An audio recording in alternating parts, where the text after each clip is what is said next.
right, we are ready to introduce Miss Stephanie McKenzie and Miss Kayla Niemer. I did it correct. Well, of course, I'm going to ask them to tell me why these 5 words, and you give me the 5 words that you gave to us, Miss Stephanie McKenzie, describe you most. Do you remember the 5 words? You don't. I don't. You don't. You don't know yourself? I was like, I mean, I do. I can come up with 5 more words. Okay, but well, who? Describe. Let's see if the 5 words are going to agree. Well, with no, what you she's have. okay. Let's see. Let's Okay. see what you got. let's- But no, you come on and then we'll tell you. Oh, okay. 5 Who words are to you? describe me. Who are you? Empowering, audacious. Um, Hold up. You went audacious. You know that? yeah. Come on. It did not. It did not. Bold. Okay. Honest. Okay. That's good. Yeah. You're a coach. Fun. You're a coach and an author and all that kind Yeah. of stuff too, right? Yeah. Okay. So you wanted my characteristics, or you wanted Well, things these I've are the done? words that you provided to us, which is who you are. Okay. What did I say? You said I'm a coach, author, speaker, empowerment, massive shifts. She did. For That's high the first word she achiever. said, empowering. I did. You did. I did. That's who you are. Yeah. That is me. And then some more. Yes. Well, y'all gonna understand why in a little bit. And Miss Oh, my. Kayla, Miss Kayla, do you remember yours? Let's see if they still line up. oof. Just who are you? I know resilience. Yes, yes. I know. Just think about yourself. See, I don't feel so badly right now because I was Who like, I are you? Do you know who you are Resilient. today? It may be different than yesterday. Someone who moves on faith. Oh, come on. Someone who strives for elevation. Okay. There is one. You had some. She got them some all. on the hill. Yeah. You got one. You got. What did I put on there? Yeah, she's the one I put on there. I think it's. Look at her trying to look at my. Y'all, she over here trying to put my cheat notes over here. Oh, there was a good one on there. I forgot to if say. I could see that far, Lord help us. Unbecoming. Oh. Oh, I like that, Caleb. like she's talking to another person. Well, I'm going to tell you who you say: resilience, faith, grace, unbecoming, selfless, and elevation. I think that probably does describe who you are. So, oh Lord. Well, guys, y'all got to know who Can they. I ask one question? Sure, go ahead, Brother Carter. If you can just grab one word to say who you are, what would that word be, Kate? Just one. Come on now. Authentic. Mm. All right, then, Steph. Empowering. Empowering. That's Okay. the number one word. And you, Huh? and you always like to throw other people on the spotlight. Who? One word to describe you. One. One word, loving. Okay. Joyous. Oh, one. Happy. One. Oh. Verbose. said three. Three. And I would They have. all in one, though. Mm-mm. And I would say that I am a person of. I'm a fighter. I am a fighter, and Yeah, you like to fight. I'm not talking about that kind of fight. Okay. That type of fight. See, when people hear the word fight, they automatically take that as a negative, but it really is a positive. So I'm stereotypically characterizing you. Correct. Correct. That is definitely yes. Correct. What you say, Sibo? I'm unique. Okay. I like that. Well, now we're gonna get into this conversation here, and I'm just gonna get started. Go ahead. Because I really want to disprove some of these stereotypes. When you heard the show title, what did you guys first think? And I'm going to start with you, Kayla. When you heard the show, did you think about what that conversation was going to be about? No, I was just ready. You was just ready. Okay, what did you think, Steph? I mean, You same say, thing. man, I called on you. You said, here, I'm on my way. Whatever you Huh? want me to do. Basically. Okay. What about you? Same thing. I mean, You was just ready. as a black woman, we always have a lot of stereotypes. As a black person, we always have a lot of stereotypes. So, that's just, I mean, it's almost like that's par for the course. It is. So I just figured whatever we're going to talk about, we're probably going to disprove or dismantle. So Okay, then I love it. What is a common stereotype that people usually cast you under? You listen who? You as an individual. So since I'm talking to our guests first, whoever wants to take it first, let's go with. I'm gonna go with my baby Kayla over here. Baby. Yes, A stereotype that people have of on you. me. I guess that I've never been through anything. That's always an interesting. Yeah, that's a good one. Yeah, people think that you've never been through anything, Yeah. so they just You carry yourself a certain way, and if you're not wearing your circumstances on you, they think that. sometimes people think you had a different I type of like life. that. Yes. mhm. Oh, did you hear what she just said? Now that was a trick. And if you're not wearing your circumstances on you, Right. people think. I love that. Wow. Okay, and you, Miss. I like that. I'm gonna use that one because Yeah. I feel people do that for me also. I like that. Hmm. Don't you say anything. I didn't say a word, Betty. Look, there you go. You know, I'm just here. and you. I mean, part of my story is that, I've always been too white for the black people and too black for the white people. So, Good one. That was the it's like, well, you're white and you're bougie and you're uppity and you're this and you're that. And I'm like, oh, my favorite. You think you're all that, or you think you're better than. And I'm like, well, who has that kind of time? That is your insecurity. That's your challenge. That's not mine. speak to that. You're just talking about yourself. Like, stay right there because I Okay. think that is a huge issue. Mhm. I'm gonna say for women. Let's just because especially in the black. I think in the black community and especially for women. Right. So let's conversate on that because I don't want to just brush past that because we really need to get past that. Mhm. So when you say that they always say that to you, Mhm. when you first heard it, how did it make you feel? Well, when I first heard it, I was younger, and so So you've been hearing it a while. I don't hear it as much. I don't hear it really at all now. But in my younger days, in my people pleasing seasons, that really stung, especially because it came from people that I shared DNA with, possibly a last name. It came because of things that I couldn't control. Oh, you go to private school. Well, if you have an issue with where I go to school, please take that up with my parents. I dare you. So, you take ballet lessons. And I'm like, listen, look, see, she ready to on this. I mean, and speaking to her this morning. What I realized about that is that the people that criticize you really aren't your people. And once you begin to surround yourself with people who genuinely care for you, who sincerely want to see you win, and not because they're going to win too, then that changes what you hear about yourself, because nobody in my circle is going to say, oh, you think you're better than. We're all ascending and we're all doing well and we're all having, beautiful days and we're all blessed and abundant. And so I don't have to hear that anymore. When you are the odd man out because you're hanging around people that maybe don't like their life, that maybe do wear their circumstances, then they're inherently upset that you're not vibing on the level that they're vibing on. Come on now, Steph. You coming in here preaching this morning.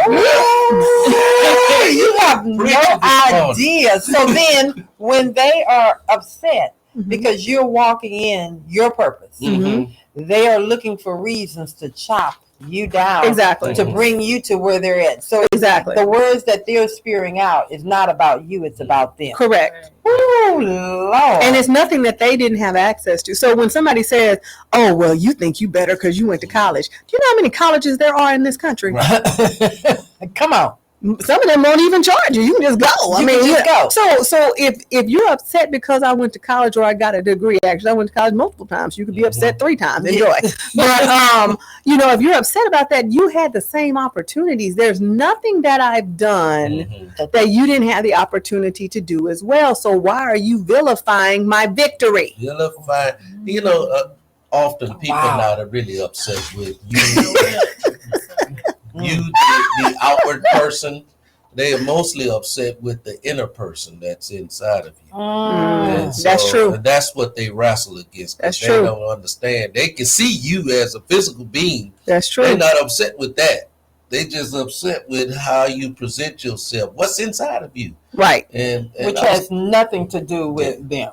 you mad at the God in me. That's what I say. Right. You take it up with God. You know, my favorite one was people being upset because allegedly my parents were rich. Allegedly. Allegedly, I grew up middle class. It's fine, but you know, I'm like, so clearly you don't understand the rules of engagement, because if I was rich, you need rich friends. So why do you vilify my victory? Yeah. If that's something If that you was rich, you'd have a different circle of people around you. Also. Clearly. You would not be with. clearly you wouldn't have access to me.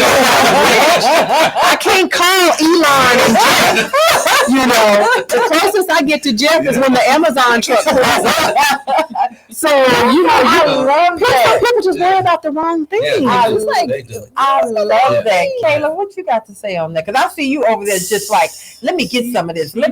She just in my She all in your face. no, I Here for you, think sis. that's something I had to learn as I got older, was like people around me, if there's quality, really things that should be qualities are something that you're frowning on. Right. Like, oh well, you talk too proper, or you're this, and it's like, well, but why can't that be a value? Well, I mean, why does that why have can't to that be be a something? plus, you know? Yeah, why does that have to be Be a something negative. that, Right. makes me a negative? Yeah. Because truth be told, I mean, it's not that I did it intentionally. Yeah. It's just, I mean, I'm right, thankful for just the way I talk. Yeah, I'm thankful I'ma for tell my y'all, family. Y'all for just some instilling sellouts. it. That's what y'all. Correct. Y'all sellouts. No, I am an Oreo. Yeah. I'm an Oreo. That's the one I am the Oreo poster child. But see, mine was worse because I was actually raised by a white family for 7 years. So Okay. then it was like, Oh, you are Oreo. I'm like,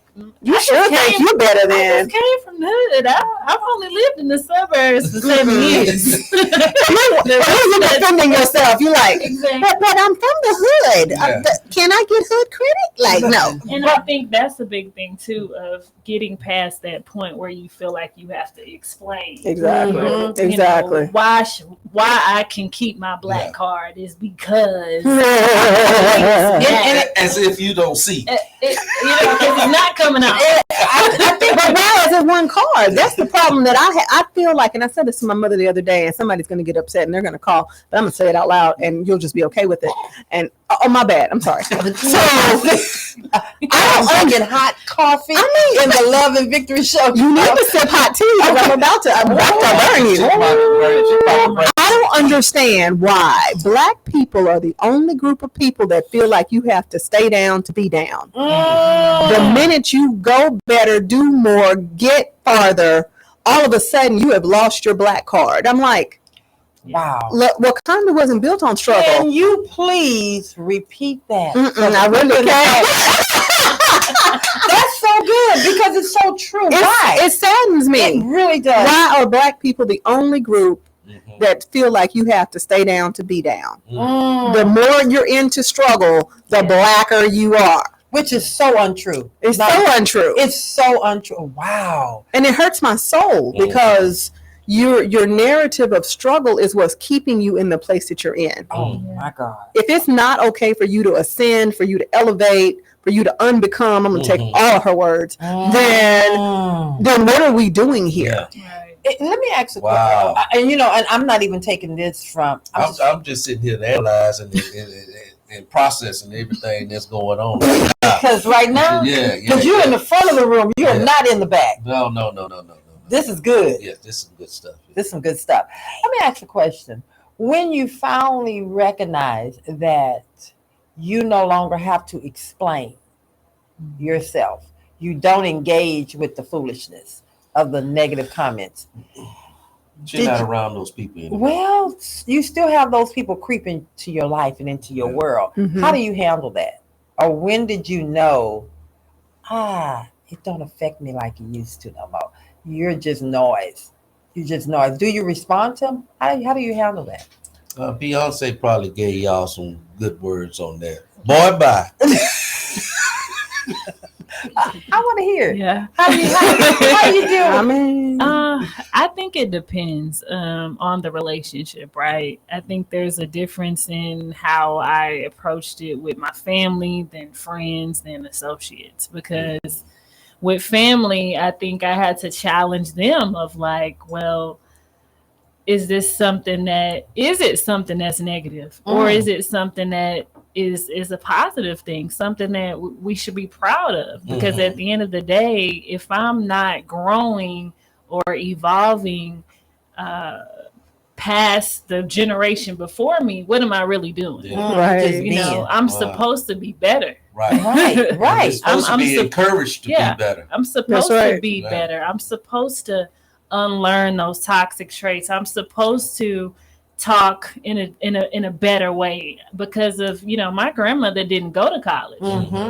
So why shouldn't I speak Right. well? Why shouldn't I have more opportunities? Because she sacrificed so that I could have those. Come so on now. and then with friends, it was more so of like, well, if I'm all that, why are you my friend? Right. Yeah.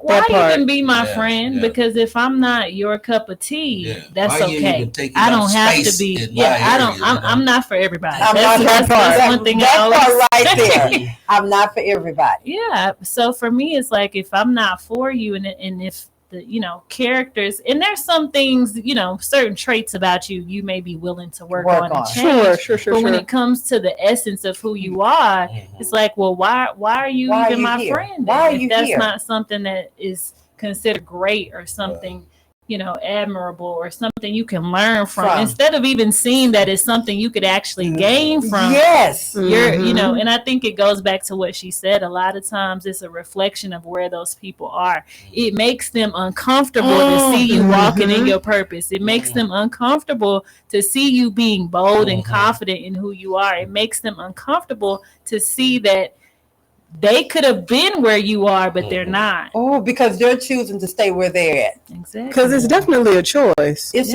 when I think about evolving, I love my family to death. I do.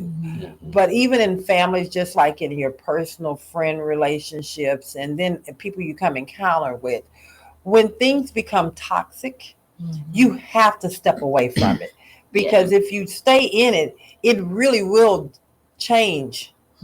It will change who you are and who God is growing you to be. And because you're going to go back to, I believe, you're going to go back to that toxic place that you were in. And I'm speaking, and I want you guys to really, let's talk about that piece. Because a lot of times as we want to stay in relationships because we're afraid to change. We're afraid to lose them. We're afraid to really tell them, you're wrong. This is not who I am. Right. And they're unwilling to accept the change. And they're unwilling to accept the change in you because they're afraid. I believe they're afraid that you're moving and they're staying still. Can someone talk to that for me? Or are they afraid? I don't even, I think maybe it's not. There is fear. I think there's definitely fear. But more so than fear, there's ego. Oh, give me that. Break that down. Well, like some people will say ego easing God out, and so you're not listening. Wait a minute. You're not going to just drop No, you're not going to just drop. Some pastor said that was not me. Okay, well, say it again. What they say? They said ego is easing God out. Now, you didn't just shot down 99.9% of men in the world today. I'm sorry. We still love you. But you know what? I feel like we have a healthy ego and an unhealthy ego. Yes. Okay. And the unhealthy ego will try to keep you stuck. It will tell you, oh, Kayla's doing a lot. You're not doing much. And so what you really are, beyond being afraid and egoic, is mad because jealous. Exactly. You're really envious of what's happening because you're looking at her and you want to You're go. not doing it. You want to go. Yeah, You want to go there. Right? Yeah, but like they said, I haven't been in the astral world in many years. But you know how they say you got to be this tall to ride this ride. And so at some point, you don't qualify to get on this ride. Not because you're short, but because you don't see yourself. This preaching this morning. You came here with you let a patch. I'm sorry, we're not gonna get through this show here. You said, Ash, what you say, like the ride you want? Break that down right there. That right there. Because okay, so as kids, it'll say you have to be this tall to ride this ride because it'll keep you safe. The problem is that it's not that they can't ride the ride. Their height is in their mind. So while you're saying, "Oh man, I want to jump on this ride. I want to go with Caleb. We want to go up in the sky and fall out, and my vertigo's gonna trip, and it's fine." But you're like, I'm not tall enough to ride this ride. But it's in your mind. It's in your mind. The matter is, you're not elevated in your mind That part. enough to. So really, your mind needs to be this high for you to ride this ride. So what you do for Kayla, who's tall enough to get on in your brain, she's too tall. She's too tall. So what you do, you sit over here and you try to chop it down. You want to bring she can't ride. She can't ride either. That's the envious individual. They try to chop you down, so you. So they chop you down with, but it's all mental. Let's talk about some of the things that they start to chop you down with. That initially you really. Let's just stay right there, because initially you don't even recognize that they're chopping you down. No, because what ends up happening is you get into your head and you start to question. Correct. Well, maybe I did something, or maybe it's me. Can you talk about that? Since you come on. So you talking about self-doubt now? Yeah, they're planting seeds of self-doubt. And you take on some of that. And if you're in a people-pleasing season. Oh, what you say, a season? It's a season. It's fine. It might last a really long, seasons have length. It just depends. But if you're in a people-pleasing season, when somebody starts to chop you down, you immediately try to resolve that issue. No. I can't say I grew up in the hood. I couldn't pull a hood card. I was like, just some hood. Let's see where I get some blackness. Okay. I had good and cheese. You're trying to qualify. Like, Big Mama had outhouse, y'all. I got a Big Mama. Does that count? Like, I'm just, because you start to try to rewrite your narrative so that they will be pleased with you, as opposed to saying settles with you. Exactly. As opposed to saying your narrative kind of sucks. I'm not about that life. But those seasons existed for a reason. I'm grateful to them, and they taught me things in hindsight. But in this season, if you're not turning backflips and cartwheels for me, I'm not wasting my time. Listen, you better Simone Biles, like, for real. It's so funny you say that. My daughter, and she's a verb now, and I don't know if she's listening, and if she ain't, then if she is, okay. I remember when she brought her home, and I came in, Lanita. She brought her home, and I came in to do the walkthrough with her before and I was just. She bought her home. When she bought her home. Oh, okay. And I walked in. She had bought her first home out there in Cinco Ranch, young, just doing well. So I walked into the house as a proud mama for her to do. She wanted me to be there to do the walkthrough. When I drove up, all I could do was just cry. So as we're walking through the house. Before I opened the door, we opened the door and went in, and I stood there in her foyer, and tears was just running down my face. And I said to her, baby, anybody that crossed over this doorpost, that's right, that cannot have excitement and give God praise and celebrate you, stop them at the door. Stop them right there at the door. I said, because it's not every day. Not that they can't get it, but it's not every day that you get blessed like this. And we need to learn to celebrate one another. So I brought that up because it reminded me of her and what I told her that day, because it just gave me chills for a young woman to purchase herself. She bougie. She got a foyer though. Yeah, she got a foyer. Come on, Cinco Ranch. Okay, and I'll tell you where she came from. Not so bougie. Not so bouginess, and having a child You know, she graduated with child Okay. and went on to college. Graduate, still making sure she's taking care of her child. She didn't just graduate cum laude. Okay, she didn't just go to school to get a degree. Mhm. She came out with something, and I'm not saying all that to really.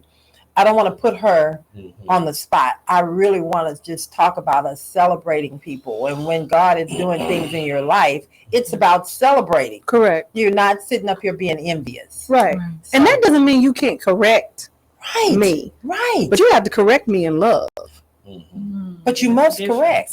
Yeah, I don't mind being corrected, Yeah. but don't give me backhanded. Well, you know that might work for somebody like you. You know, don't give me stanky energy. That's not what the Lord would have for me. Stanky She energy. said stanky. And tell it to me. Ooh, that part. Say that. What you say? Tell it to me. To my face. Not to my mama. Oh, Not to Facebook. Oh, somebody wants some of this conversation. We getting the call in. What? Yeah. See, y'all Come on in the room. Come on. Come on. Oh, sorry. Okay, then, all I can tell you. Jesus. Come on now. Hello, are you calling into the love? My new little sister here, she just came right in. I am. And who wants some of this conversation that's going on over here? It's a This familiar is voice. Foxy Brown, Oh, and I'm calling to disprove the stereotypes. okay, well, come on in. Come on in, give I it can to us. barely hear y'all, but I Okay, hope you can hear We me. hear I'm you just very going to give well. my spiel. okay. During my childbearing years, I'm the mother of 5. Mm-hmm. And my children, they didn't call their dad Dad. They called him Earl B. Mm. And as we were going through school, I would take my kids to school. They would never see Earl B or the dad, right? The people. So they would say to my children, "Who is Earl B?" And they would say, "That's my dad." No, they go, "Well, who is Earl B?" And they would always say, "That's my dad." And they would go, "Is that your stepdad? Your mom has 5 kids? Are you guys, do you guys all have the same dad?" And my kids would look at them like, duh, yeah. Right. Well, who is Earl B? They'd be like, "Who is Earl B?" My children didn't call their father Dad. They called him Earl B because that's what they heard me saying, Mhm. Earl B. Mhm. So people naturally assume that I'm a mother or a single mother of 5 kids, Mhm. and they all had different dads because I am of a certain color. You understand where I'm Yeah, coming from? exactly. My Lord. Yes. Now that is a stereotype. I am one that's disproving the stereotypes because they stereotype black women, not just black women, but black people. Mhm. But that's what I call to say I'm driving, so I don't know if y'all can hear me. Yeah, we loud and hear you clear. loud and clear, and we're gonna have a little So the conversation. disclaimer is you are a black woman with 5 kids with 1 baby daddy. I knew he was about to say that. That's right. That's right. That's just, and he's not just the baby daddy; he is her Yeah, husband. yeah. You know, Absolutely. That's Absolutely. Well, you tell Earl B we said good morning.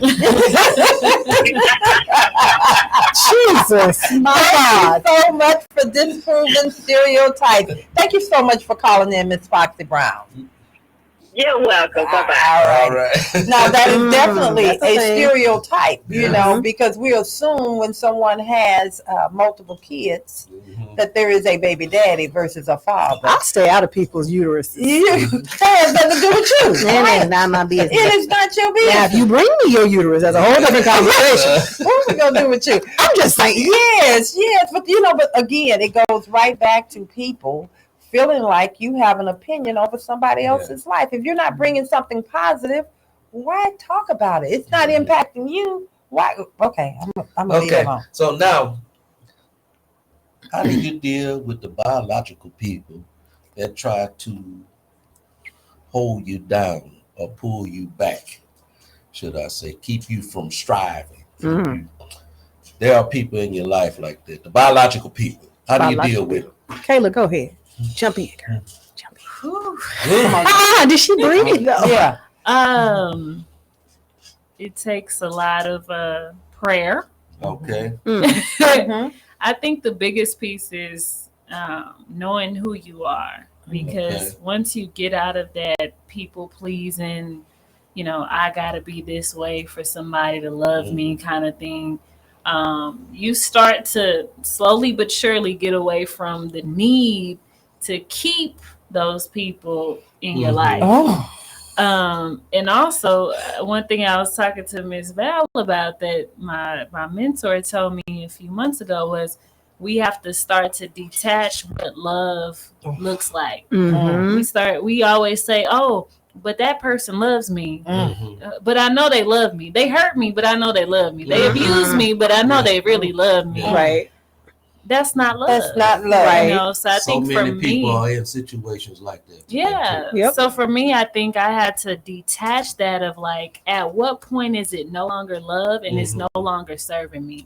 And I'm not required. I have to give myself permission to not feel required to bring them along with me on my journey when they're trying to stay where they are, but God is delivering me, because you keep some people with you, you'll find yourself right back in that place that God brought you from. Correct. So once I realized how heavy it was to carry that and keep those people and how detrimental it could be to my purpose, I'm like, hey, whatever you feeling, that's your choice. I'm gonna walk with the people who want to walk with me on this journey through the good, the bad, the ugly, and can be right there celebrating with me, knowing that they were right there beside me, supporting, encouraging, and praying for me and not tearing me down. Oh my God. Did y'all hear that? She just gave y'all something that is life-changing right there. Okay, Miss Stephanie, then I'm coming back to what you said. What you want me to say? Well, he asked you what you want to add to? What do you want to add to that? The first people that ever called me bougie, I share a last name with. And so, or Oreo, I share a last name with. Or that tell me I talk white, I share a last name with. And the challenge of that was, again, the people pleasing season. I spent a lot of time seeking acceptance. Remember, I'm too white for the black people and too black for the white people. So it's like, well, where does little Stephanie go? Well, big Stephanie goes wherever she wants to go. But that's a process as it relates to family. And I call it familial abuse because many times you have family members who are abusive. And I saw such levels unconsciously. No, they're conscious. They're conscious. No, they're very conscious. Okay, let's say that, because before we go there, some are unconscious. I'll give you that. But most of the time, they're very conscious of it. But we have become, that's our excuse for excusing that behavior, is saying unconscious, because we've lived in it so long and we don't want to face or deal with it. When I say unconscious, I say they really they don't know any better.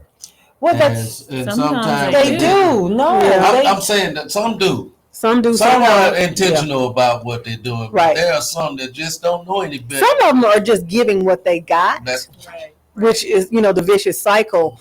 But, I think my thing is, because now that I understand, when my father passed away, I saw the true leechy depths that biologicals will go to. And once I made a decision, I didn't care. See, we have a tendency to conjunctionize. It's something that we say in my practice. We'll say this, and this, but. And I'm like, we have a tendency to say, well, they just called me out of my name, but that's your uncle, that's your sister, that's your cousin, that's your mama, that's your grandma, that's your whatever. Now, my grandmother never mistreated me. I'll go on record and say that every day. But the people, the cousins, and some of the uncles, and some of the aunts, and I just decided that I can't have a relationship with those people, because despite the fact that I love them, I don't like them. And that's okay. And they don't mean me well. And so, that being said, I have a half sister. I call her my father's daughter because that is what she is to me. I feel if she was a sister, we would have a different level of connection. But I can't deal with someone who is inherently negative. I've never met anybody that lives their life in a dark cloud. So they're mad at everything. I don't entertain that. So the unfortunate is, once I figured out that there's no balance here, there's no true reciprocal relationship, then I don't need to make room for you. Now, if you call me, I'm there because I love you, but I don't like you. so I won't entertain you. There. Oh. I love you, but I don't like you. That part that she brought up was big of reciprocity. Come on. And also boundaries, because I think Mhm. we talk about boundaries with relationships and stuff, but we don't talk about boundaries with our family. Absolutely. I did Yes. a video on it. If anybody cares, it's on my Yes. YouTube channel. Okay.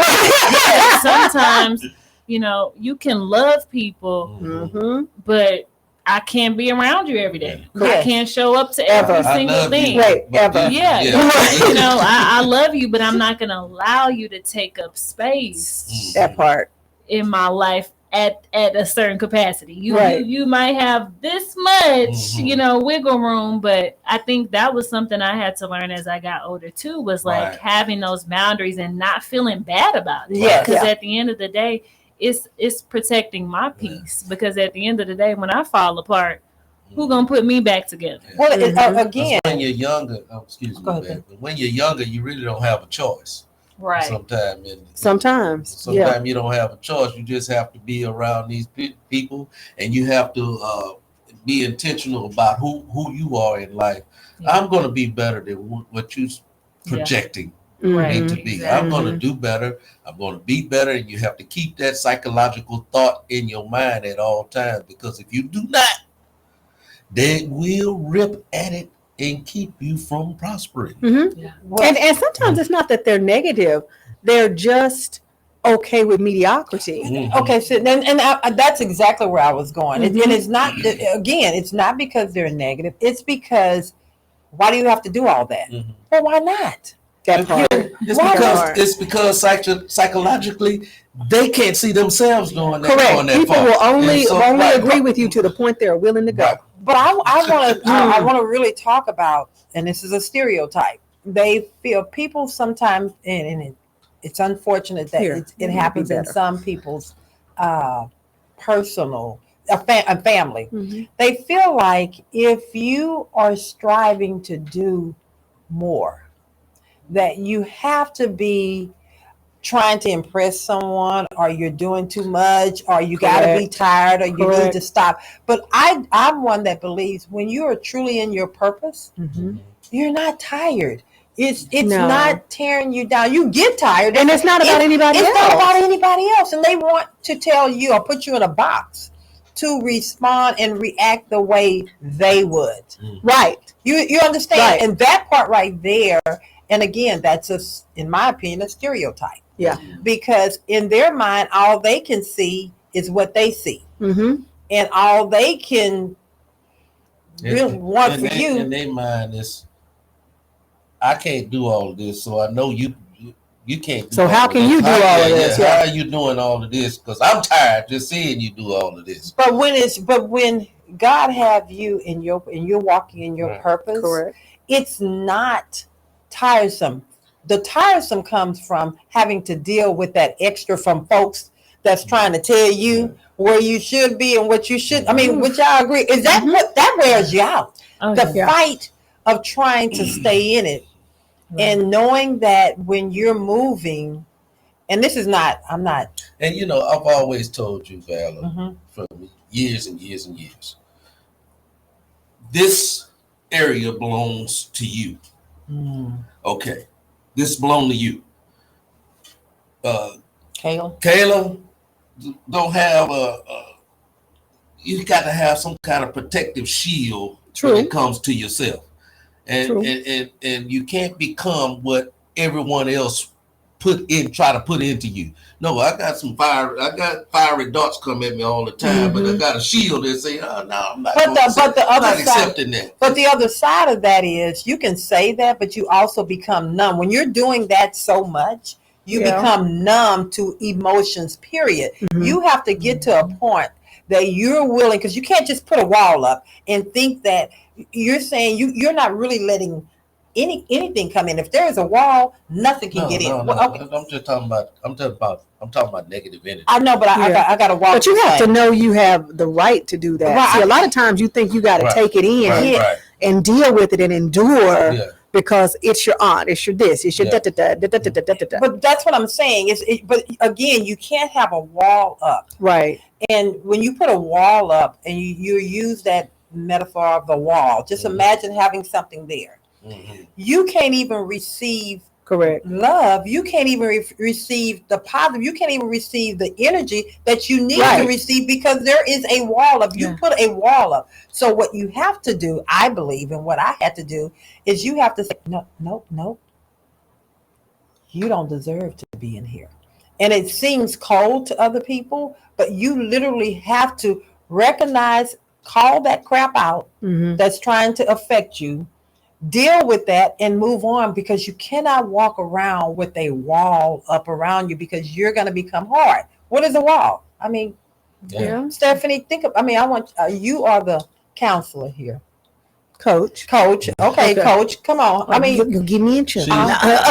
She's an unlicensed preacher right here. Really? Yes. We've been How do you know I'm unlicensed? Anyway, what is a wall? What is a wall? A wall is a barrier, and so we have to be mindful when we're setting boundaries that we don't give ultimatums and that we don't create barriers, because barriers not only keep people out, but they keep you boxed in. Oh, keep you. That's it right there. Say that again. They keep people out and they keep you boxed in. Yes. And so then you're in unhealthy isolation. I think isolation is good, right? Right there. But then you can't be surrounded by people that want to support you, because they do exist. You know, but right there. Yeah, they do exist, but you won't be able to receive, or you'll develop trust issues. You can't hear anything but what's on the inside of you. Exactly. Say that again. That thing right there. Which one? That one. That bear. You said. When you set boundaries, make sure you're not giving ultimatums or setting barriers, because barriers not only keep people out, they keep you boxed in. And that's really dangerous for you to be boxed in, because we're divinely created boxed in to give and receive. And you can't receive. Right. You're only giving. And if you have a wall, then it's just gonna come back in your face. So now you've diminished your reach. Oh, what did you do? That's big. So that's a big one. It's funny that y'all speak on that too. Right there. Yeah, because I was talking to Ms. Val about that the other day, and I said I reached this point where I realized, like she said, that wall of we don't process things.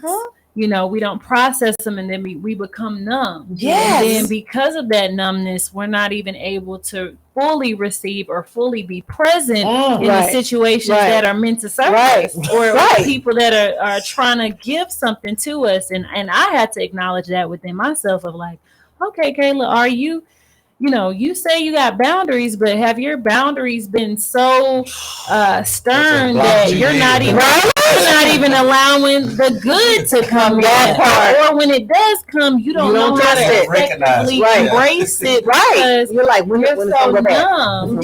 You're so numb, and I always pray and I ask God, I please, to keep me from bitterness, right? Because it's like, she's right. If you keep just, blocking it out, well, this shield, and then we start wearing that whole superwoman resilience. I love resilience, but and then we expect men to say, "Oh, well, they'll get over. If somebody want me, they're gonna come through the wall." No, they're not. Anybody coming through the wall? Through the wall. They're not doing that. But shouldn't you have walls against certain people in your life? I think shields. Shields, not walls. I'm talking about boxing yourself in, but some curtains, maybe. Make it soft. Not the black curtain. Don't black out. Don't build a brick wall. I think there is a difference between, and I totally agree with what you're saying about protecting your inner being. Yeah, you have to. But here's what happens. You have to be careful with, I believe, in protecting your inner being. You can't be so that you can't hear anything from anybody else. Right. Sometimes the ones that you put this wall up because people have hurt you so much that you're not even hearing the people next to you. Right. Because that wall is there, because they're going to say something that's going to trigger. Yeah. And it's going to trigger emotion in you. So immediately you're going to feel like that trigger, they're coming for you. Right. You get what I'm saying? Correct. And your protection can't be bigger than God's protection. Come on. You can't be you can't be so much about your protection that you're not allowing God to be God. But that's the ego. Because I've told people. What's that ego again? Easing God out. Easing Unhealthy ego. And I didn't make that up. That came from a pastor I was under a long time ago. But I think some people are going to protect their peace right out of their power because they don't have in their purpose because they haven't been using their discernment and intuitive muscles because they spent so much time trying to block stuff out and please the other people that the trust issues they truly have are with themselves. Yes. They cannot hear and they are not listening. Please go slow. For the people in the back cannot hear. No. So you're talking about people that seek to be understood versus understanding. Well, people that hide behind that wall, protecting my peace. I'm protecting my peace. Sometimes God needs you to go out into the wilderness. He needs you to go out from battle. You have to be peaceful and purposeful. Come on, you feel me? Right? Yeah. Ooh. You can't be peaceful and be in isolation. See, you're not at peace if you have to be behind a wall. Oh my God. You've got to flex your discernment and your intuitive muscles because you can't be sent anywhere if you're going to be like, well, let me put on my armor. You got to take your armor, but you can't take a tank. Come on. Yeah. It's easy to be at peace when you're in your house. That's kind of like being celibate.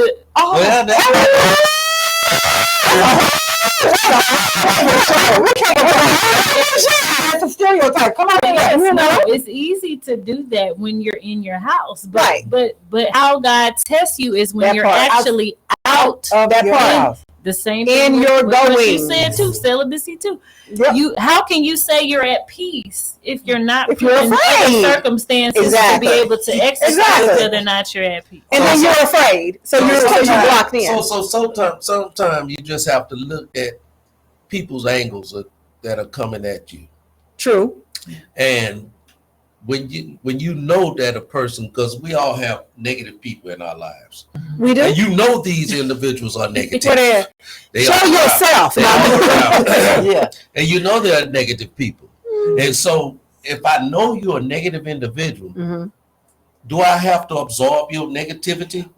I don't have to engage it. And I know you're negative. I know anything you say to me is going to be negative. I can't deal with chronically negative people. But some of those people. But that's your fault because you shouldn't go there. No, we're gonna have this conversation. You finish with go ahead, baby. I'm you sorry. Sound like you getting all personal. No, not it is personal for me because it's not. It's relationships. And when someone, I'm gonna let you go. Now I'm coming back to that. Go ahead, baby. The fact of the matter is, you go to work. You come home. You go to church. You go to these different things, and in all these different circumstances, you may have someone that's jealous of you. Okay. And so the jealousy, envy person spew their negativity as much as they can.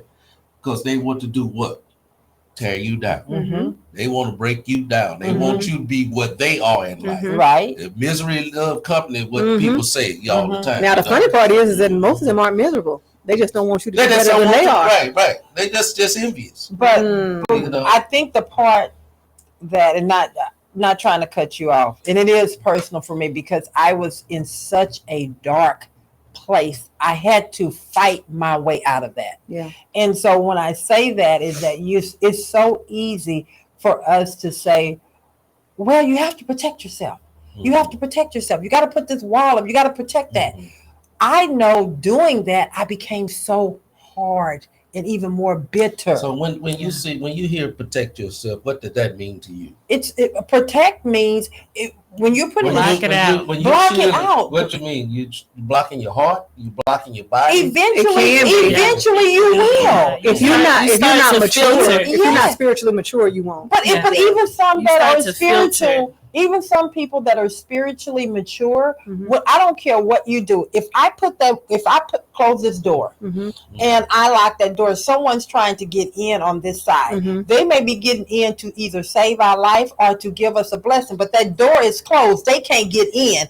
That's what happens sometimes. Most of the time when we're dealing with a block. No, a so shield. it's so You true. are blocking Everyone. everyone and Good and everything bad. out. You don't realize it because it's become natural for you. Yeah. It's you're walking into this place of, oh well, it's nothing wrong with it. No, it's nothing wrong because you've been doing it so long. Correct. It's And like so- walking around in a bubble. Yes, yes, Yeah. and you're really living in this unnatural. So when Yeah. I say blocking, when I say And this is not shield, coming against you, when yeah, I say shield, Yeah. it's just a debate. yeah. When I say shield, Wait, what? I mean a discussion. Okay.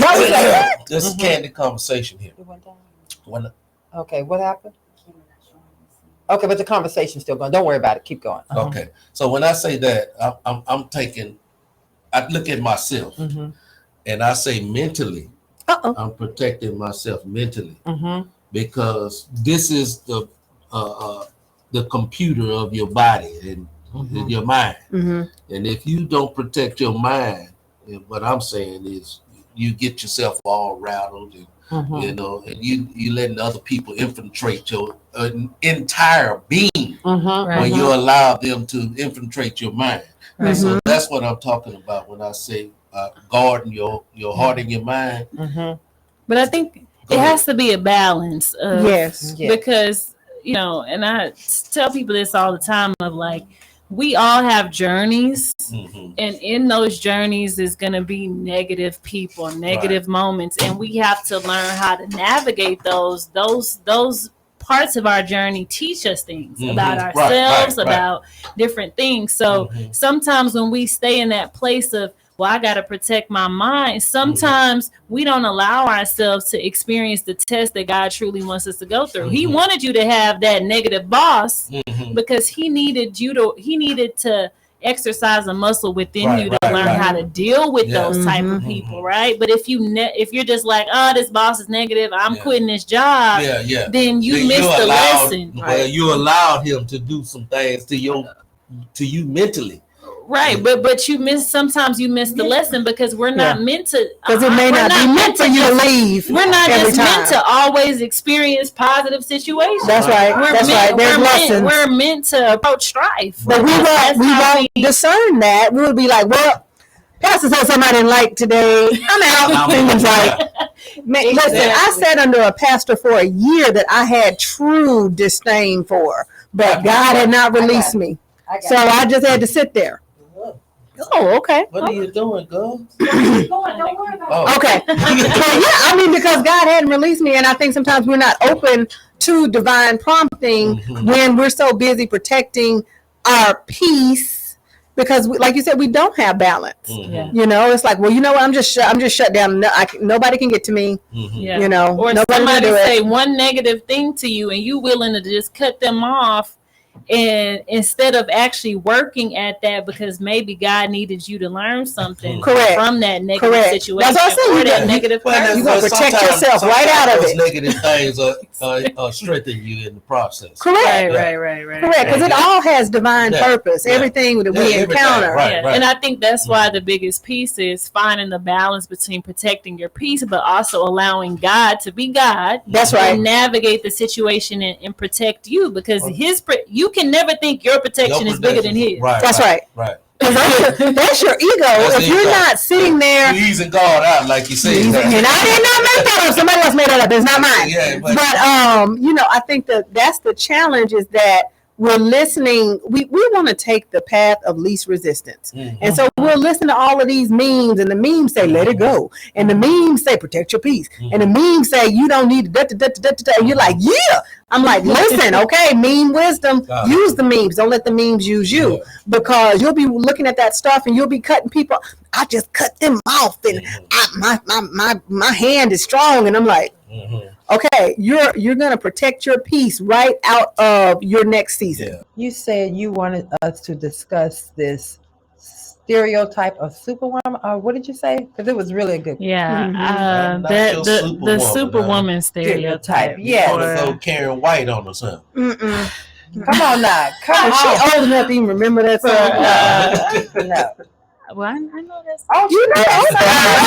Okay. But No, I think the superwoman stereotype for, especially in the Black culture with Black women, of this, So what does we this endureth superwoman all look and like? we She conquer trying to say all Okay. and Mm-hmm. we can do everything, we can take everything, and we're just gonna continue to be strong, resilient, that nothing can pierce us, nothing Mm. can hurt us. And I think a big thing that I've done this year, and I've noticed a lot of people are doing, is laying that down. Huh. Of like, I am no longer going to wear that hat, because the truth of the matter is we are women, and we want to be able to give ourselves permission to be imperfect, Yes. and to be human, and Yes. to be That hurts. to fall apart, Yes. right? To fall apart, to say I need help, Mhm. to say I can't do this, or this hurt me, and just all of the things. I think it's a Wow. big thing for our culture of, some of us we didn't even know where it came from, because we saw it from our moms, from our grandmothers. A great grandmother was strong woman Mhm. that took Mhm. everything Everything, and yes. endured Mhm. everything, and we never saw her shed a tear, or we never saw her say I need help, or this is too much. And so we just carried that on and felt like that was how we needed to be. And I had to release that of like,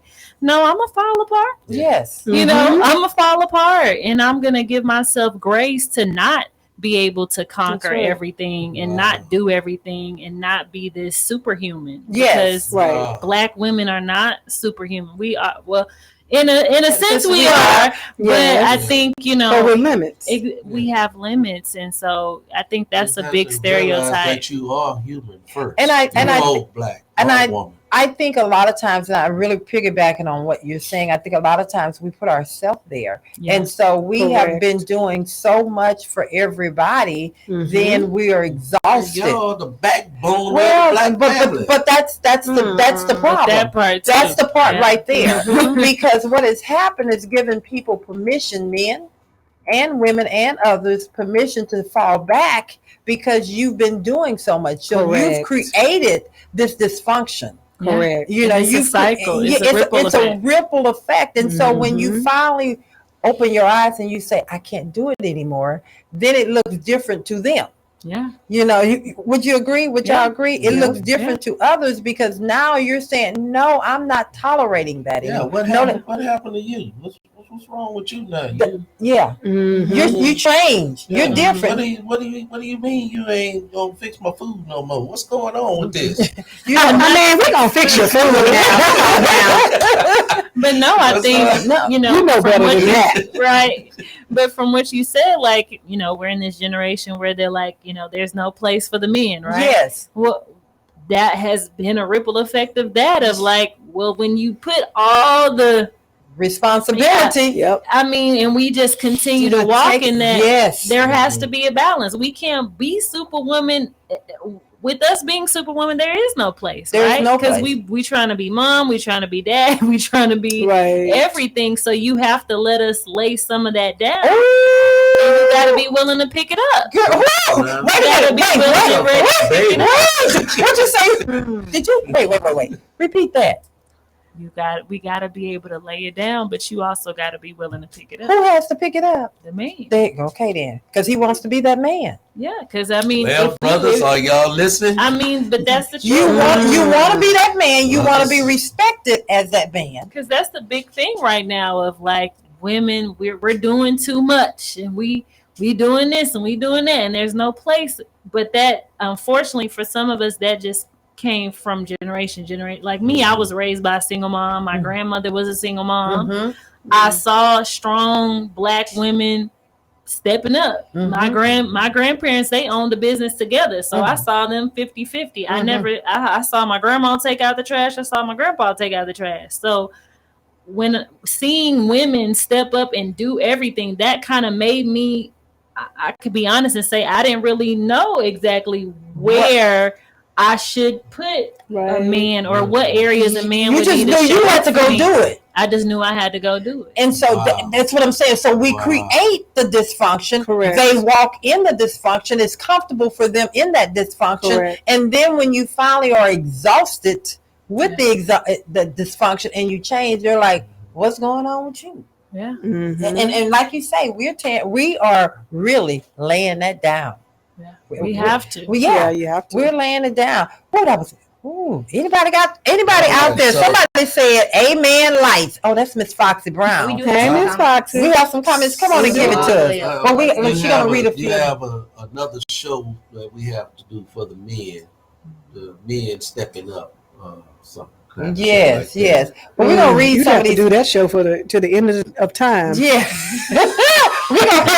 we're gonna have about it. Yeah, for real. I'm not saying there's anything wrong, but I will say, and I've said this before, one of my points of angst is that there are a lot of male relationship coaches, and what they do is they continue to pander to women, and as opposed to using their platforms to help them be better men. Right. Even if the women are healing and we are protecting our energy and we are evolving and we are ascending, Right. if the men don't do the same, who we gonna be with? No, that's big. Because all the male motivational speakers, Oh my God, coaches, it's all their women. audience is women. Yes, Who women. is talking to the men? The only people talking to the men is E.T., the hip hop preacher, Yeah. and And the guys that are Okay. you know. That's another show. Okay, can you give me some over here?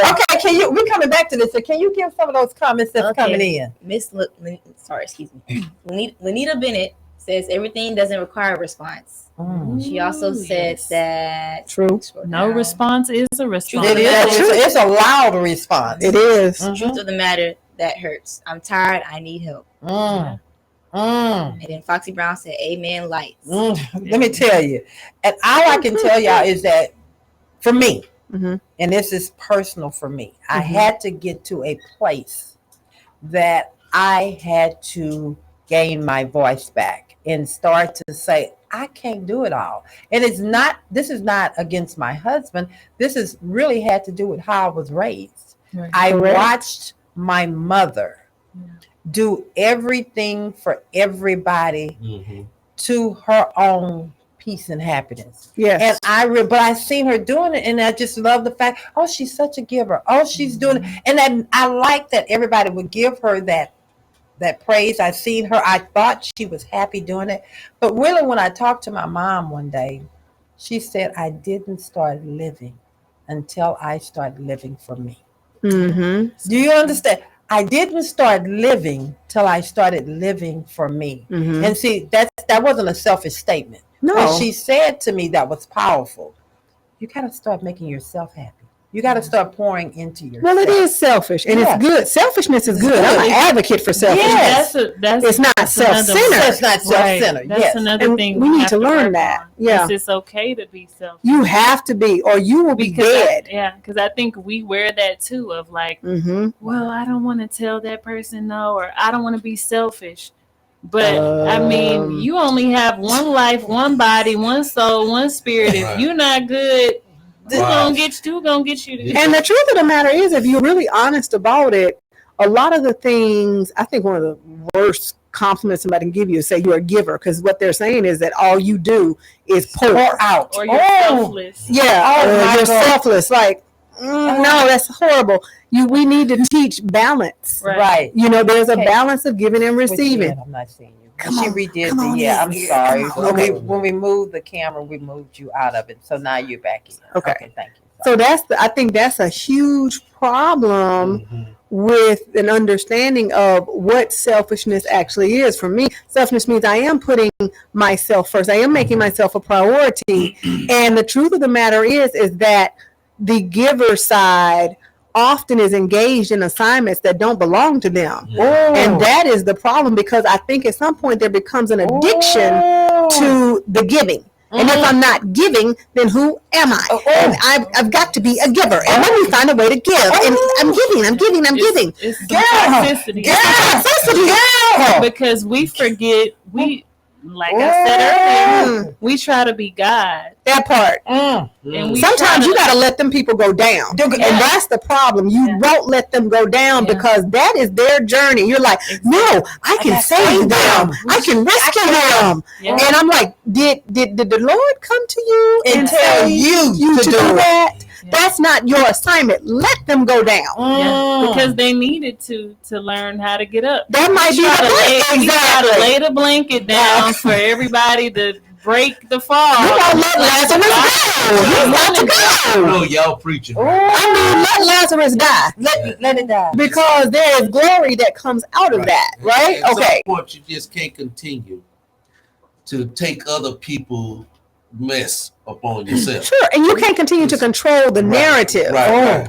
So that people will say, "Oh, she's such a giver. Right. She's such a sweet person. Look at what she did." Oh, she's such a because Some what people they're need that to function. But some people do. But then also some people Call a use therapist. that. Some Get some people therapy. use that to manipulate. They do. There's a understand? dark side to people pleasing. Come on, wait, y'all all up in this thing over here. Y'all better come get some. I know y'all sitting back there listening. And this is a conversation that we all can get some healing from. I know we're talking about stereotypes, but we're talking about a whole bunch of things. And in this conversation, we are what are we doing over here? We're letting the stereotype, we're changing the narrative on the stereotypes. And the conversation that we're having is not always recognized stereotypes. Some things are unseen. That's right. You understand? That's right. You don't even recognize that's a stereotype. You don't recognize that you're sitting over here having the need to take care of people is really not a good thing. Right. You got some issues. Right. It's very toxic. If you need to be needed, yes, that's very toxic. And you know what? That was extremely. Me too. I can call myself out. That was me. I needed because I was so broken in so many other ways. Yeah. Correct. I needed to be needed. That was your drug. That was my drug. So let me go out and do this for you. Do this for you, at the detriment of doing something for myself because I needed you to say, "Oh, she's such a good person." I don't need that anymore. And we have to learn to call that stuff out. Yeah, within us. Yeah. We try to love people into loving us. Yes, they're not gonna love you. Yeah, they're gonna love you how you love yourself. What you need to do is just grow the hell up. My Lord. But that's a big thing for people who experience hardship growing up. Say that again. Because when you don't experience love how you want to be loved, or how you try to earn it. Take whatever love you can get, and you sometimes try to love people into loving you. Let me be perfect, let me be this, so you can care because I didn't have because I'm gonna prove myself, and then you gonna choose. I'm worthy. I call it proving for the choosing. Proving for the choosing. I need y'all to understand something that this conversation that we're having, and it's really good. I know y'all understand it, but I'm saying.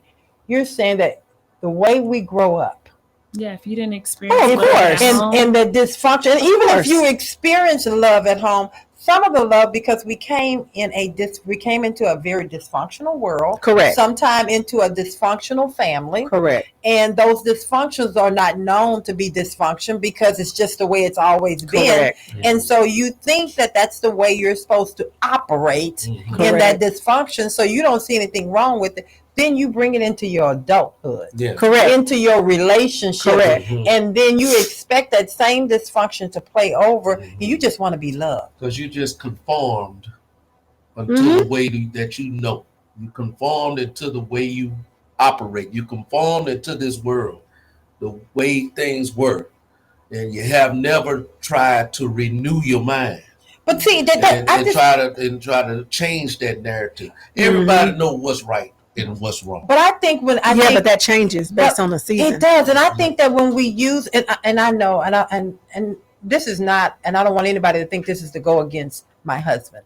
This is really when I hear him say something, it brings me back to a place. I read that scripture this morning. I know, but it brings me back. You got the Bible here, y'all. It brings me back to a place of that. The traditionalists, those little buzzwords, and no, I'm not. Let me say this. Okay, don't cut me off. No. Oh, that's just the New Testament. Don't cut me. Okay, that's why I'm don't cut me off here. Wait, please, you're gonna make me forget where I was going. Okay, so then when I hear when you hear those buzzwords, you think that renew your mind, and I'm not. Yes, those are scriptures. I get all that, but sometimes that's a defense for the other person that's not wanting you to express how you feel about something. They're like, okay, well, you need to change. You need to protect yourself. Those are things that they want you to stay in, the places they want you to stay in, because they're uncomfortable with your growth. And you have to recognize, and I'm not saying that about him. That's why I need to make sure y'all understand. Yeah, of course. They're not comfortable. They see the change in you. They recognize the change in you, but they're not comfortable with you changing because they no longer can control you. And now what you're doing is you're controlling some of that dysfunction and that pain. You're trying to come out of that, your own pain. But you got to be able to recognize it. We're gonna start a GoFundMe for your word, though. You got to be able to recognize it, though. Okay, we're gonna let you come back. Let's finish this. Because if you grew up around toxic love, yes, you don't know that it's toxic until you see something different. Sometimes. Correct. So it's like, when you know better, you do better. Right? Yes. Like, or even if you weren't, even if it wasn't toxic, but keep going. But because, like, for me, I think also we don't ever talk about love languages when it comes to family. We always talk about it for relationships, but it's like maybe that person loved you, but it still wasn't the way you needed to be loved. That part, that part. Stay right there. Because see, and the reason Kayla is on here, and I want to say this to you guys. Kayla's not on here because we have had a bad conversation before about everything, but I know one thing about her: she's authentically true and with everything that she says, and so are you. But she's coming from a whole nother generation and a whole nother experience. But there's so many people that have went through what you went through, and now you're at a place that you can help, and you're opening up your mouth, and it's healing for you. Okay, so I'm sorry, stay right there and go back. But yeah, I mean, we don't talk about love languages at home. Of like, some people is like, well, I was a provider for my children, and they had everything they wanted, but that ain't what they child's wanted. love language may have been quality time. Correct. May have been acts of service. Correct. And you were giving them gifts. Yes, correct. And that didn't really show them love, but in your head, that was how you chose to love them. You never asked them how they received love. So that is, a thing too of like, sometimes we only love to the capacity that we know, right? Sure. But we usually love our love language. We love in our love language. Yeah. But sometimes you really don't know that you're experiencing toxic love until later on in life. And I think sometimes we have to give ourselves grace. I mean, I always go back and say, hey, I'm sorry for those first couple of relationships because I had to learn. There was no other way for me to learn but then to go through. Right. You don't learn. The only way you learn is going through. And getting to the other don't side. get to be who you are by staying the same. Right. That's right. Because I have conversations now with my mom and my grandmother about the toxicity because they didn't through their journey they weren't able to recognize it or acknowledge it, and then they're like, oh wow, I never thought about that, or wow, that is I did that. Yes. So it's for me being in this generation, I feel it's partially my duty to unlearn those habits, unbecome those things, and go back, not only share with my older generations, but also now when I have a child, I'm mindful of those things, and I'm not just operating in, oh well, that's just the way it is. That's just the way it is, and just winging it and just pray. Oh well, I'm gonna just pray it out. They get what they need. Now I can move intentionally in my healing, but my healing is attached to the healing of the generations that's coming after me. God. Do you hear? Okay, thank you. Now y'all see why they on here. We have a comment. You come on. We got. Sorry. Okay, come on in. Be not confirmed of the ways of this world by Foxy Brown. Okay, Foxy. Hey, Foxy. Okay. And Thank you for repeating my words. Okay, come on, Brother Carter. Come on, No. We're going to wait. Before you do that, let's start the GoFundMe for your word. That's my Lord. Taking up the offering. I'm going to tell you about this. It's Okay. Okay. I've I was raised in the church, Okay.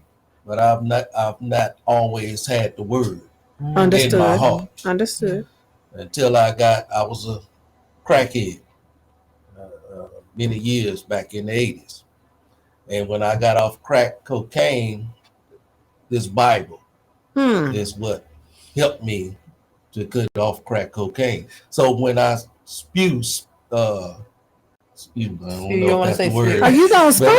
You gonna spill me out your mouth? When I speak scriptures, Mm-hmm. you know, it's not just, you know, I heard you was talking about people that just do that as a shield or whatever. Yeah. That's not just a shield for me. For you. This is actually something that I've learned to live by.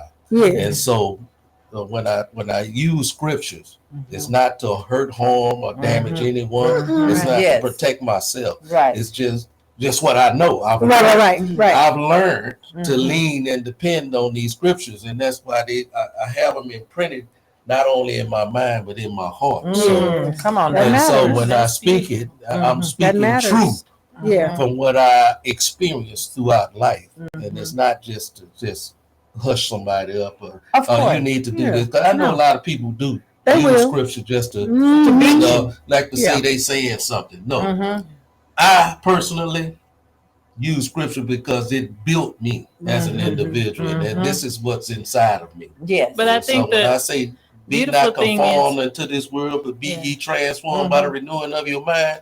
That's the book of Romans chapter 12, verse 1 and 2. Yep. I believe that, and I believe you have to renew your mind. You can't be conformed to what you learned when you was a little kid and all the stuff that's going on in and around and about you. That's what I'm talking about, protecting your heart and your mind. You have to do that because there's so much damaging stuff out there in the world today. Oh, yeah. And if you allow all that stuff to just infiltrate you, it becomes you. Yes. And so you have to have some way of fighting that stuff away, or fighting it off. Yeah. And this is what I use the Bible to be able to combat, should I say. Okay. But you know, some people, like you were saying, some people don't know that what they've experienced is toxic or negative or unaligned or even, you know, dare you say godly. Some people don't know that, and they won't know it if they stay insulated around people that can check that box and say, oh, yes. I remember I watched the movie Goodfellas once. Mm-hmm. One of my favorite movies. I love gangster films. Do not judge me. And so, Black card. listen, I know, right? You need to like Billy. I do like Billy. So, you know, one thing she said, she says this, one of the characters, she said there were never any outsiders around. And if you don't know anything about the movie Goodfellas, it's gangster, Italian mob. Okay. And one of the mob wives, if you will, says there was never any outsiders around. And so after a while, it just made everything so normal. The killings were normal. The robbings were normal. You know, having cocaine by your bed was normal. Everything that they did, your husband being out till, you know, tomorrow. It was normal. Because there was nobody else around. And I think a lot of times, you preaching again. I think sometimes, you know, I told my clients this recently. People love the way they were parented until they learn or decide otherwise. That doesn't mean it's good or bad. It just means that you're loving the way you were parented. So if your parents were very controlling, your love is probably controlling. And truth be told, control is not a love language. That's a whole different show. But until you learn or decide otherwise, well, the caveat of that is that you have to unbecome and unplug and seek a greater understanding for your life, for your life. Look how that girl turned that word around. Be not conformed unto this world, but be ye transformed. But you see how she just twisted that word up like that, girl. That's she preaching. But a big part of trying that to drag me into the pulpit. A big part of that too is community, right? Yes, exactly. If you're not in community, you're not able to see love translate differently. Correctly. And then you won't have any kind of frame of reference. So you'll be like, you know, it's kind of like the pot. And there's a story about a pot, and I'm sorry. Yeah. I'm sorry. We're gonna come back to that part. Okay. But you said something. You still got to be in community. You Correct. have to be able. Because how do you see? Correct. You can't see outside of it. If you're just Correct. saying, I'm just gonna come in here and this is all I'm not gonna let anybody in. I don't want to be around nobody.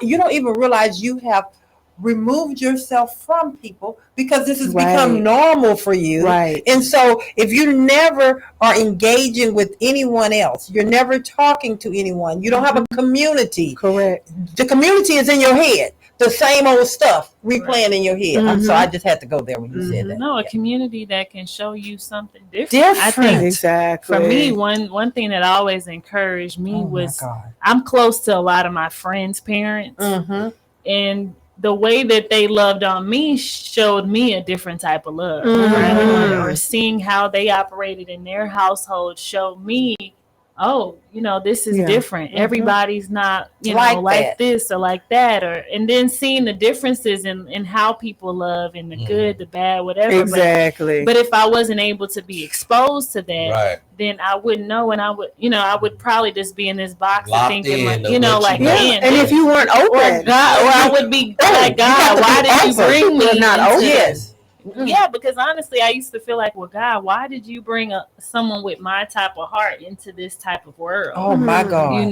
But until I started to see people that were able to receive that part of me, then I was like, okay, I understand. Exactly. It's bigger than just what I see. Exactly. That's amazing. That's amazing. You about to make me cry over here. Just to, I don't think that people, and I'm not trying to cut anybody off, but you guys are saying so many, mind-blowing things here, that just little words that's, if you just take on to it can be life-changing for you. Yeah, it was for me. And I want to say this here, community, your community is so important, having a community. And it doesn't necessarily mean that you just need to go out and have people around you. Healthy community. You got to have, and you have to be willing to have something outside of you. That's right. Different, diverse. You got to outside of you, because you keep coming to this outside of you thing. What are you speaking about? Okay. Outside of like your circumstances, your upbringing, your environment, you have to, even when God placed it on my heart to move to Dallas, I really didn't understand. I'm like, I live in Houston. Why you got me moving to Dallas? But he needed me to move out of my environment that I was comfortable and used to and see something different. And in that new environment, I was able to see different perspectives, different things.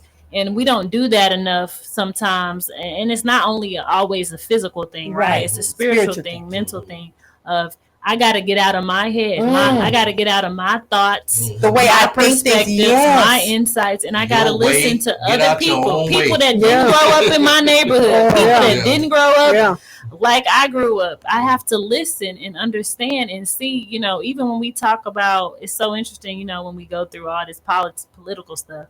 I was telling somebody the other day, I said, it's not about me trying to put my beliefs on somebody else. Yes. I actually seek to understand because at the end of the day, I don't expect everybody to think the way I think, but we got to be able to come together and have a civil conversation. And then that's when we develop different perspectives and insights, and we're able to move differently in the world. But if we're just, I only know black, people that lived in the hood and drives. We have Miss Ursula Brown just said this. Yes, community. Go ahead and read that. What she said. Okay. Before that, she also said, "My Lord, anyone can be transformed if they are willing." That's right. She also said, willingness goes a long way. Absolutely. She also said, yes, communication, exposure, and openness is important. Yeah. You cannot reason with the voices in your own head. Yeah. You gotta hear something else than facts right there. Okay, I'm sorry. What? Y'all just got this thing going, Kelsey. I know this conversation is good. I'm turning to you because you've been quiet over there. You got anything to say on this here? You got a question for them? No, I'm really mind blown. You didn't read. Well, we didn't read not one question on the paper. You went from one question. It was a good conversation though. Like you guys are really, like he said, you got preaching over here. That's mind blowing words.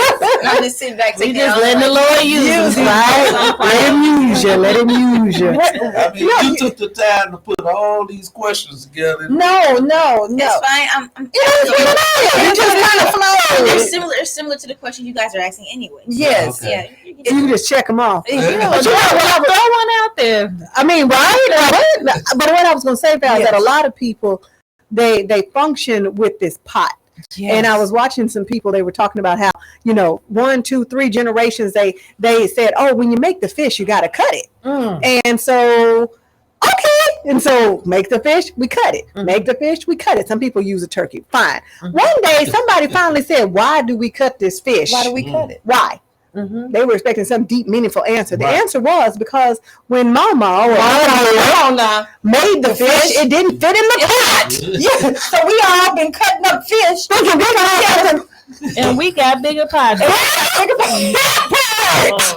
done cut the whole fish. Yeah, that was horrible English. You done cut the fish for no reason, and you have a bigger pot, which means you have greater capacity. Oh Right. my God. You didn't need to cut Right. your fish. Yeah. She needed to cut. Could take There you your go. fish hole and a couple more fish. But you wouldn't know that if you hadn't That's asked, a good- because that's a good answers riddle. hide from everybody but questions. Yeah. But I think right there, it was so powerful. And I really, that's why I love the Love and Victory show. And I'm not just saying that to brand, because in conversation, you get things like that. You just said, Mama cut the fish up small because she had a small pot to cook it in. But it passed through generations that you need to cut the fish up before, or maybe she cut it up small because she had one fish and she trying to feed a multitude. I mean, it could It could be be. that. But now our capacity, or our That was Kayla. That choices, wasn't me. are so much greater. Or maybe what God has for us is so much greater. We don't have to cut it up. That And we part. don't have to keep doing it the way it was. It's not saying That part. forget Yes. about all the Yes. goodness Right. that we Yes. learned back That's good then. in it. Yes, There's but it's just good not in it. necessary. All of those There's things. several different ways of cutting an onion, huh? Well, we're not gonna get on that onion conversation. And Mama probably in the grave like, if y'all don't stop doing it, wish I was only doing it because of the resources I had. Exactly. Understand? Exactly. She probably like, Y'all still doing it? y'all gonna cut the fish? So let's And you'd be surprised how many traditions that you just keep on doing. Mhm. Because it's been done. But Including is toxicity. it Yeah. traditions or is it just that dysfunction No, it's just of what the you know. unknown? It's It's just what you know. It's what was passed Yeah, down. it's just what And you see, know. the problem is a lot of times we will seek the comfort of our dysfunction. Yeah. See, We fall into, we love history. Exactly. Hold on. We love the familiar. Our ego loves the familiar. But when you begin to ascend and elevate, and you begin to seek beyond, like you said, your circumstances, your reality, Right. then you can see things in a Right. different perspective. Why am I keep doing this way? Why am I just saying, well, you only can get there Right. if you go down this way? Why am I cutting this fish? Why am I? Or cutting the onion up? Okay, But no, it's funny 'cause we were just talking about this the other day of how we have to be willing to show up different Oh my That's God. right. in different seasons. Oh, that's right. The circumstances. That's of right. your We really did season- have a good The conversation. circumstances in your previous season are not the same as the That part. circumstances in your current season. That part. So you can't keep maneuvering life the same way Right, you you did cannot. when you didn't have a car, you didn't have that, you didn't have money. Now you got money, you got a car, and you still doing the same Right, thing. that And part. God is like, That part. I blessed I you. bless you. You still operating over here? You can't wear coats in summer, people. Please don't. You can't wear coats in summer. I need. I got on a blazer because it's cold, but you can't wear a coat in summer. Okay. The season has changed. You need to equip we're yourself. changing you from being stereotypical stereotypically the same. Did he come up? Okay, did you see that word he came up? I did. He Okay. just rolled that right on. He rolled that right on out, y'all. Y'all know that's your husband. That's your brother. That's your uncle. That's your daddy. Okay, you see how he acted over here? But you know, it's funny that you said that's my daddy. Yeah. What you said, I just gotta real quick. Thank you for your transparency. Yes. My father is addicted to drugs. So when you shared that blessed me, because in his times when he was doing better, it was the word that got him there. And still praying for him. Keep him in your prayers. Don't make me Keep him in your prayers. When you just your daddy, you gonna mess me up when men cry. I had to get it to you. I had to get it. You never know. You never know how when you're transparent, how you're being a blessing to someone else. You didn't know that story. You know, but I didn't either. Y'all want some of this conversation? Please She didn't want me to say it. I'm trying to get it out. She wouldn't let me get it out. I always can't imagine what they're like at home. I got a relationship show right now. Can we go on? We got one coming on. 346-355-0100. If y'all want some of this conversation before we end, please, we want your calls. We want your feedback. I know, but I can't. Oh, it is. I'm going to take one call. We can take one call. Y'all, please. You want me to call? Look. Oh, my God. Show myself. Look what Miss Ursula just dropped in. Please read. She's dropping gems. She said, she's just, you can learn what to do and what not to do from people. Be innovative. Be different. There are many ways to do the same thing and get the same results. That's right. You got to be open. You got to be open. You don't think your way is the only way. You cannot think your way is the only way, because here's called Armadillo's way. Armadillo's way. Get you a bigger pot. Stop cutting the fish. Okay, great. Okay, since look at Sheila coming. It's time to evolve. It's time to evolve. Wait, time to eat. I think I might be. I'm sorry, y'all. Y'all talking about y'all hungry, but Miss Ursula Brown is throwing it in here. Come on, Miss Ursula. What she said? She said, I never make gumbo the same way every time, but when I'm done, it's still gumbo and delicious. What's your address, Miss? Can you bring some? You got a pot brewing right now. Let's talk about real things here. You know, I want to, before we go, because I know we got to get out of here. Miss Kelsey, I know you have one particular question, and I'm going to let you give us that question, the panel the question, and they're going to attempt to answer that question before we go. Okay, well, I do have one question that's at the end. And anyone that's out there listening is more than welcome to answer it as well. A riddle? No, it's a question. Oh, okay. I was like, it's truly a question. It's truly a question. This question is, as harsh as some stereotypes may be, do you believe some of them are factual? Say that one more again. As harsh as some stereotypes may be, do you believe some of them are factual? Yeah. Yes. Okay. And why?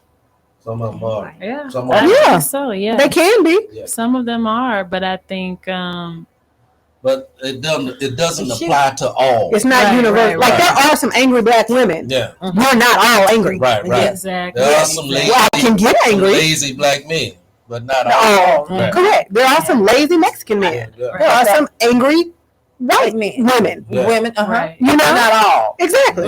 Anytime we say all and create sweeping Right, generalizations, we're already shooting ourselves in the foot. I'm sorry, Kay. That's what make it stereotypically. Correct. That's what makes Correct. it stereotype. Correct. When you gather everyone in. And that Correct. thing. And you just surmise that's what it is. Okay, you black. Yeah. Okay, you angry. Yes. I think You're a we woman. can acknowledge it, but we also got to be willing to understand that it's not going to be the same for everybody. Correct. Yeah, we know a lot of black women can cook. Yes. Mm-hmm. But not all. Not all. Wait, No. but not all. Not Because all. I can't cook. Oh, bless you. Y'all can teach me. Not all Well, you know women what? can cook. If my coworker is listening on right now, I'm not going to say I can't cook. I just should. haven't learned how to cook. Well, There's a okay. But since I said You're taking classes. okay, no. Miss Ursula, please. If Okay, I'm No. Gumbo ain't what you want to do. Since this is that's wait, not y'all, where you want to start. wait. Since since I said this is my daughter, as her mother, it is my responsibility to bring you into the kitchen. Okay, And so I am going to bring her into the kitchen, and I'm Go going slow.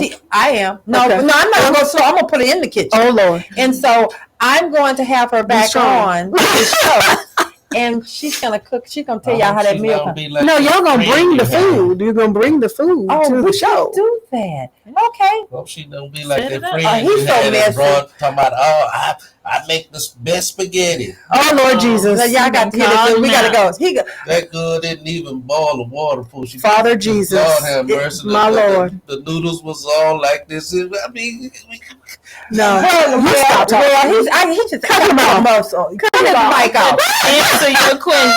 Yes. Let me cut Take his mic. control, baby. Take control. Go put ahead. that baby in the kitchen and let her do that. That's all I'm saying. I want to say this to you guys. You know, Daddy and meatballs. we have a responsibility. Yeah. We have a responsibility to not just to ourselves, to others. You have to be willing to, like you guys did, you didn't allow that conversation to just stay one way. You said, we got to come out of our community. You talked about getting on the ride. Getting on. You're not tall enough to get on the ride. But the height is in your mind. It's in your mind. You talked about the community, and getting outside of your head. When I tell y'all, if anybody that was listening to this show didn't get something, it's on you. Yeah. We are going to, Brother We on the Carl. Love and Victory show. We come here we don't come here to teach you. We come here to learn you, like the old folks say. We come here to learn you. Lord, Father Jesus. But you know what? I'm gonna call on him. We are all learning together. Yeah. We absolutely, Lawrence and I talk about how much we've grown as individuals since we started this show. We have met some amazing people. This show has been life-changing for me personally. I don't think I've gotten off a show and didn't take something out of it. There's always one. Don't play There was one. Okay. Because I got one. I'm like, transparency, and then we're gonna have to do what we do to close it up. Okay. There was one show. I said, this was early on. I said, I don't know what y'all gonna do. We went to break. I said, I don't know what y'all gonna do, but y'all have to wrap this thing up, or I'm going to embarrass all y'all because this is not. I had one like that. Oh my God! It was like I thought I was in hell. Oh, I did. Oh Did my! I go to hell? No, not hell, not hell. It was that bad. It's horrible. So, Brother Carter, Yeah. we are getting ready to do what we do. We're gonna go around the room. We're gonna let them tell their experience on the Love and Victory show, what they got out of it, and tell them how they can find you. And then we are going to come back, wrap the show up, because we got another bad show coming on behind us. What's that? Saved and Silly? Y'all got to tune in. How funny. I know. They are saved and silly. So they come on right behind us. Okay. And so, but we're going to wrap Saved and Silly Gospel show coming on right at 10 Hilarious. o'clock. So Yeah. Okay. So, Miss Kayla, tell the people about your experience on the show and what you got out of today's show. Well, y'all know I love the show, the Love and Victory show. That's why I'm here, all the way from Dallas. Woke up at 4:00 this morning, like I'm getting on this stuff. Get there, I'm gonna get there. Off this morning. Yeah, I took off this morning. Bless your Bless you. heart. That's some love for you. Yes. When are you going back? Tomorrow. Oh, thank God. But I love this show so much. I love the show, love the podcast, everything. So it's always a blessing being here. It's always a blessing to be able to share.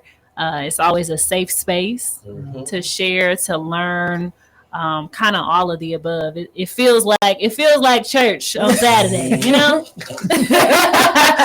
It feels like church on Saturday, but always a pleasure being here.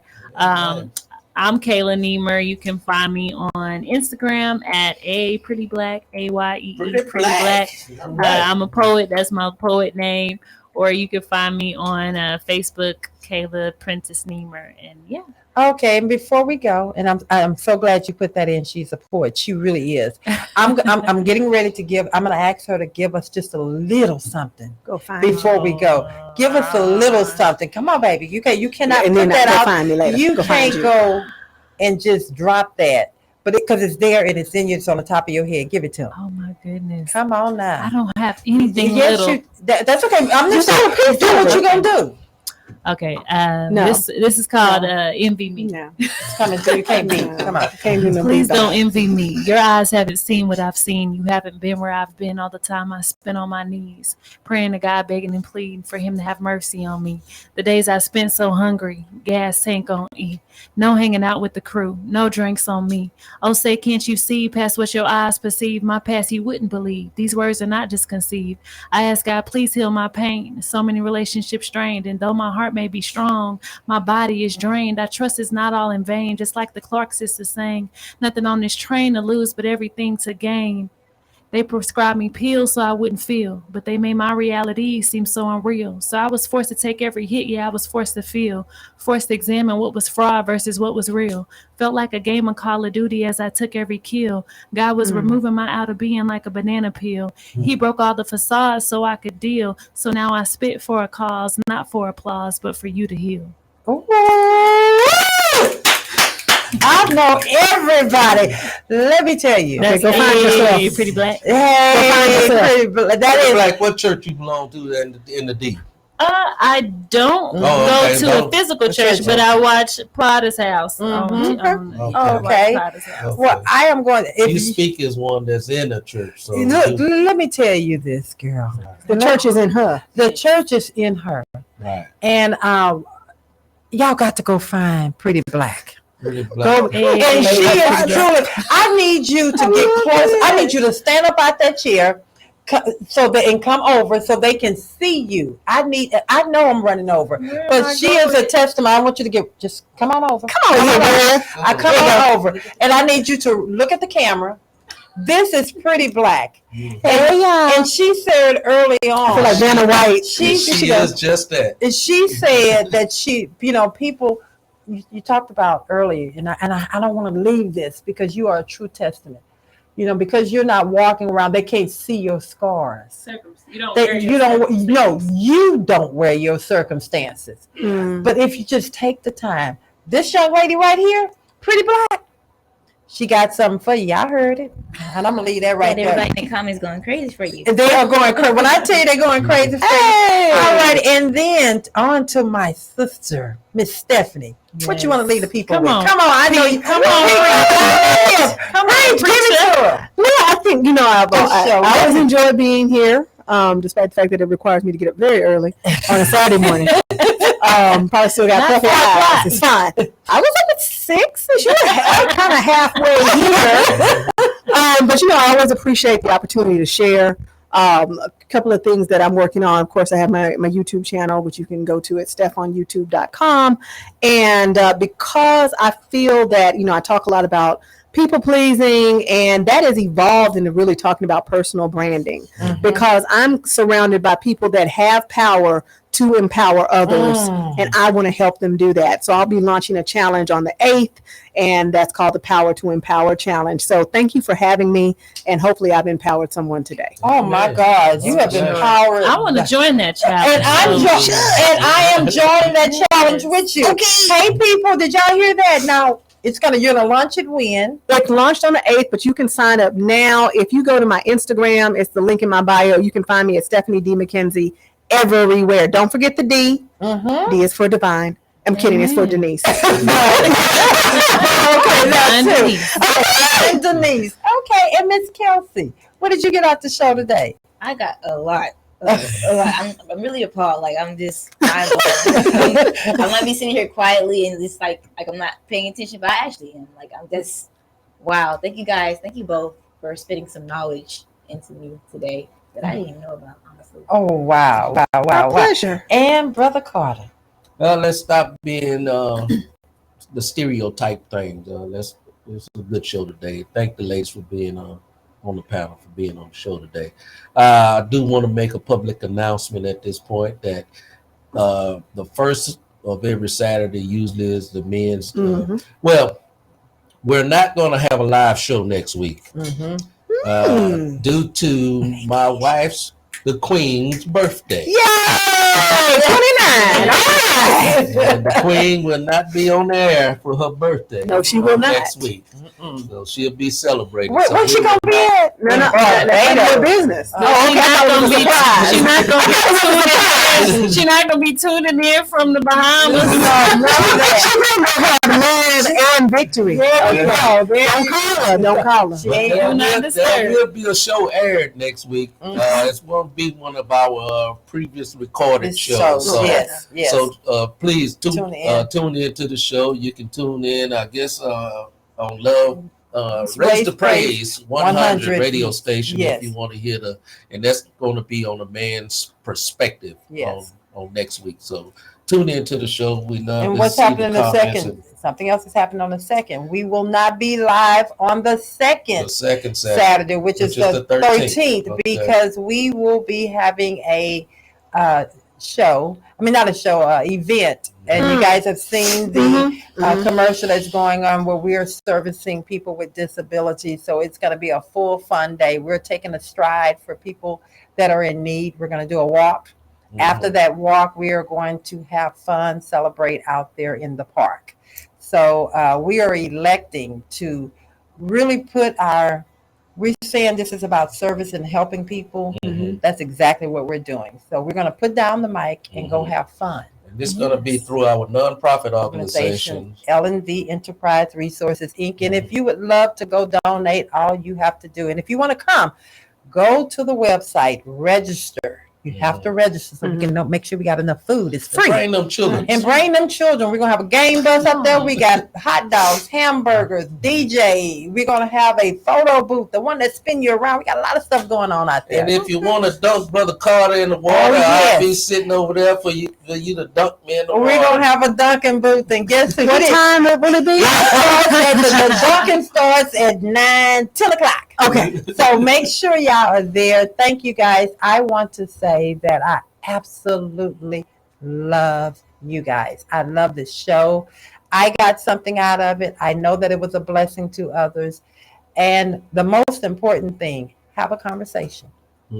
Be open to talk and be open to listen. You don't know it all. And in order for you to grow, you have to get out of your bubble. Get out of your own self way. That's right. And you don't have all the answers. Remember that. All right. You can always get something from a different perspective. Just go to, just change your environment. Amen. Thank you. This is the Love and Victory Show with your girl Val. We love you. God bless you. Baby. Well, you don't know, baby. We got to go. I got to tell you every time. I am the host. I said. Okay. How do you say You go LV with Val. I'm done. Okay. I'm out. LV with Val. You can follow us on all platforms. On Instagram, Facebook. I got nothing. I told them how to find us. I'm done. Follow us on all social media platforms at LV with Val and our website at lvwithval.com. All righty, and we're out. Tell people bye. I want to stay in trouble. Y'all so hilarious. I'm like, I'm done. I got nothing.